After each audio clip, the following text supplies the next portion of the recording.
चंदनपुर गांव में टुनटुनी चिड़िया अपने 2 बच्चों के साथ रहा करती थी। टुनटुनी चिड़िया बहुत ही दयालु स्वभाव की थी। वे हमेशा गरीब पक्षियों की मदद किया करती थी। उसी के पड़ोस में एक कालू कौवा रहता था, जो बहुत ही निर्दयी और लालची स्वभाव का था। अरे, इस टुनटुनी के पास तो कितना बड़ा घर है और पैसा भी बहुत है। अब तो इसका पति भी नहीं है और बच्चे भी छोटे छोटे हैं। क्यों न इससे इसका घर और पैसा अपने नाम करा लिया जाए। यही अच्छा मौका है इसको अपनी जाल में फंसाने का। इतना सोचकर कालू कौवा टुनटुनी के घर आता है और उसको अपनी चिकनी चुपड़ी बातों में फंसाने लगता है। टुनटुनी बहन, अगर आप बुरा न माने तो मैं आपसे एक बात कहूँ। हाँ हाँ कालू भाई, बोलिए, क्या बात है? आप कुछ परेशान से लग रहे हैं।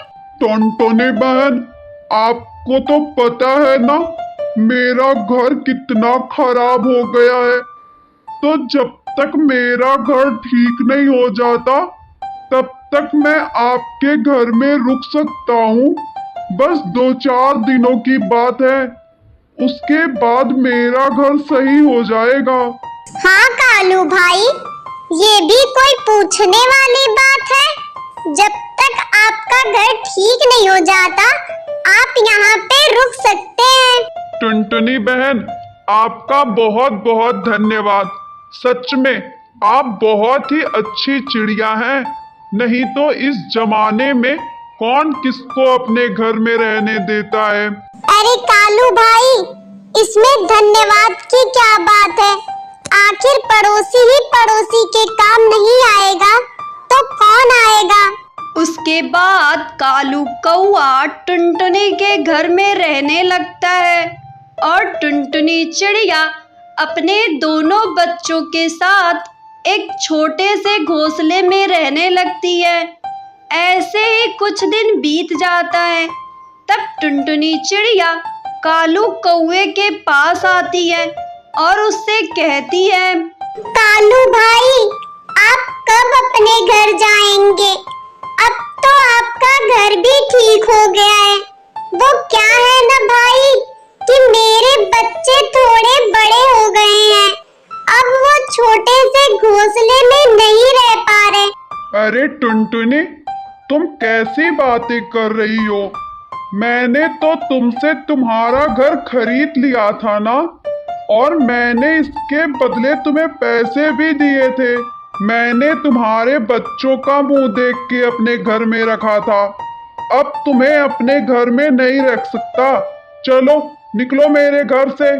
उसके बाद टुनटुनी चिड़िया अपने दोनों बच्चों के साथ जंगल के राजा चंदू सेठ के पास जाती है। राजा साहब, कालू कौवे ने धोखे से मेरा घर मुझसे छीन लिया है। वो मेरे घर में रहने के लिए आया था और धोखे से उसने मेरा घर अपने नाम करा लिया। अब मैं कहाँ जाऊँ राजा साहब? ठीक है टुनटुनी, तुम परेशान ना हो।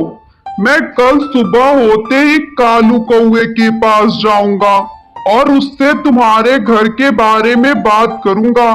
सुबह होते ही चंदू सेठ कालू कौवे को अपने पास बुला लेता है। क्यों रे कालू, तूने टुनटुनी का घर क्यों कब्जा किया है?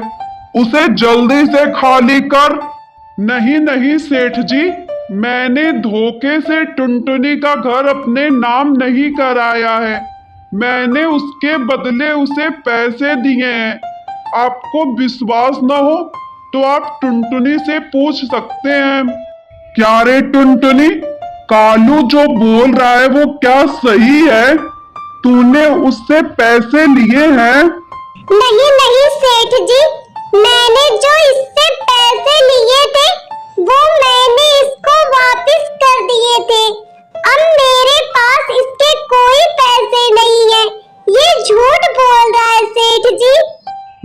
टुनटुनी, अगर तूने पैसे लिए हैं तो मैं तुम्हारी कोई मदद नहीं कर सकता। उसके बाद टुनटुनी चिड़िया अपनी बच्चियों के साथ वहीं पे रात गुजारने लगती है। तभी वहाँ पे रानी परी आ जाती है। अरे टुनटुनी, तुम इतने सुनसान जंगल में क्या कर रही हो? यहाँ बहुत से खतरनाक जानवर रहते हैं और तुम्हारी बच्चियाँ भी बहुत छोटी-छोटी हैं। रानी जी, मैं आपको क्या बताऊं?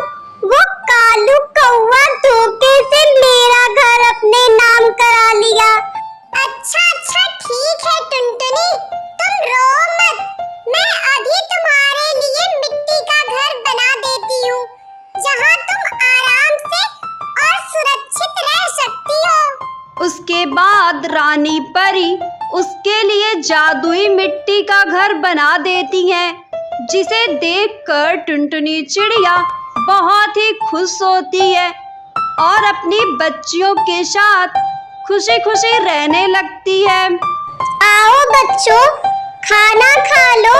मैंने तुम्हारी पसंद की बिरयानी बनाई है।